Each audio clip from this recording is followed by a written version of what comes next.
എന്തായാലും സംഭവം നല്ല കോമഡി ആയിട്ടുണ്ട്. ഞാനിങ്ങനെ നോക്കുമായിരുന്നു, ആൾക്കാരൊക്കെ ചോദിക്കുന്നത് ആരാണ്, എന്തായി എന്നൊക്കെയാണ് ചോദിച്ചുകൊണ്ടിരിക്കുന്നത്. കേരളത്തിലെ മുഖ്യമന്ത്രി ആരാണെന്നുള്ളതാണ് വിഷയം. ഇന്നിപ്പോൾ പത്രത്തിൽ വായിച്ചത് അവസാന ചർച്ച കഴിഞ്ഞു, ഇനി പ്രഖ്യാപനം, മുഖ്യമന്ത്രിയെ കാത്ത് കേരളം എന്നുള്ളതാണ്. അപ്പോൾ പെട്ടെന്ന് പ്രഖ്യാപനം വരുമെന്ന് പ്രതീക്ഷിക്കാം. പക്ഷെ അതിൽ നമ്മൾ കാണേണ്ട, മനസ്സിലാക്കേണ്ട ചില കാര്യങ്ങളുണ്ട്. നമ്മളൊരു സിനിമ കാണുന്ന സമയത്ത് ആ സിനിമ നമുക്ക് ഇഷ്ടപ്പെടുക, സിനിമയുടെ ഗ്രാഫ് ഇങ്ങനെ മേലേക്ക് പോയിട്ട് ഒരു പീക്കിലെത്തിയിട്ട് ഇത് എൻഡ് ചെയ്യുന്ന സമയത്താണ് ആ സിനിമ നല്ലൊരു എക്സ്പീരിയൻസ് ആയിട്ട് നമുക്ക് മാറുള്ളൂ. ഡാനിയൽ കാനമാൻ എന്ന് പറയുന്ന ഒരു സൈക്കോളജിസ്റ്റിന്റെ പീക്ക് എൻഡ് റൂൾ എന്ന് പറയുന്ന ഒരു റൂൾ ഉണ്ട്. നമ്മൾ മനുഷ്യന്മാരുടെ തലച്ചോറ് എല്ലാ എക്സ്പീരിയൻസസിനെയും ഫുള്ളായിട്ടും റാഷണലായിട്ടൊന്നും അല്ല സ്റ്റോർ ചെയ്ത് വെക്കുക, പ്രോസസ്സ് ചെയ്ത് വെക്കുക.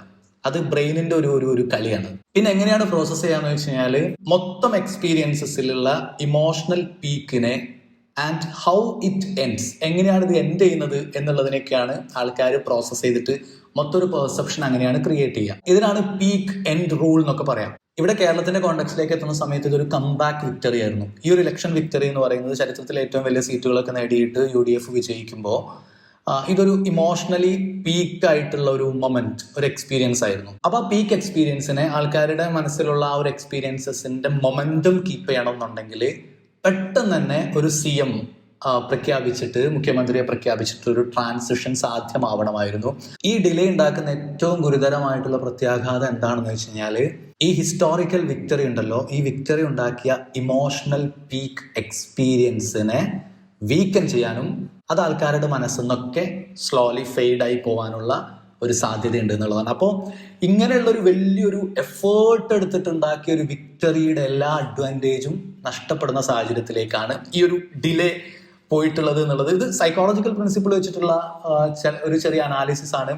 ഓരോ ഡെമോക്രാറ്റിക് പാർട്ടികൾക്കും അതിൻ്റെതായിട്ടുള്ള രീതികൾ ഉണ്ടാവും, പ്രൊസീജിയേഴ്സ് ഉണ്ടാവും. അതിനടിസ്ഥാനത്തിലുള്ള ഈ ഡിലേക്ക് അവരുടേതായിട്ടുള്ള ജസ്റ്റിഫിക്കേഷൻസ് ഒക്കെ ഉണ്ടാവും. നിങ്ങളൊന്ന് ആലോചിച്ച് നോക്കൂ, മൊത്തത്തിൽ ആൾക്കാരുടെ മനസ്സിലൊരു സിഗ്നിഫിക്കന്റ് ഷിഫ്റ്റ് ഉണ്ടായിട്ടുണ്ട്. ഇലക്ഷന്റെ റിസൾട്ട് വന്ന ദിവസം നമുക്കൊരു ഇംപ്രഷൻ, നമ്മുടെ perception, wow what a comeback എന്നുള്ള രീതിയിലായിരുന്നു ഉണ്ടായിരുന്നത്. ഇപ്പൊ ആ ഒരു പെർസെപ്ഷൻ മാറിയിട്ട് what is actually happening inside എന്നുള്ള ഒരു അൺസർട്ടൈനിറ്റിയുടെ ഒരു ക്വസ്റ്റ്യൻ, എന്താണ് ഇവരിങ്ങനെ ചെയ്യുന്നത് എന്നുള്ള ഒരു ചോദ്യത്തിലേക്ക് മാറിയിട്ടുണ്ട്. സോ ഇങ്ങനെ ഇമോഷണലി എന്ത് സംഭവിക്കുന്നു, സൈക്കോളജിക്കലി ആൾക്കാർക്ക് എന്ത് സംഭവിക്കുന്നു, ഇനി ഇതിലൂടെ ഉണ്ടാകുന്ന പരിക്കുകളെയൊക്കെ എങ്ങനെയൊക്കെ പരിഹരിക്കാൻ പറ്റും എന്നൊക്കെ സെൻസിബിൾ ആയിട്ടുള്ള ലീഡർഷിപ്പ് ആലോചിക്കണം എന്നാണ് ഞാൻ വിചാരിക്കുന്നത്.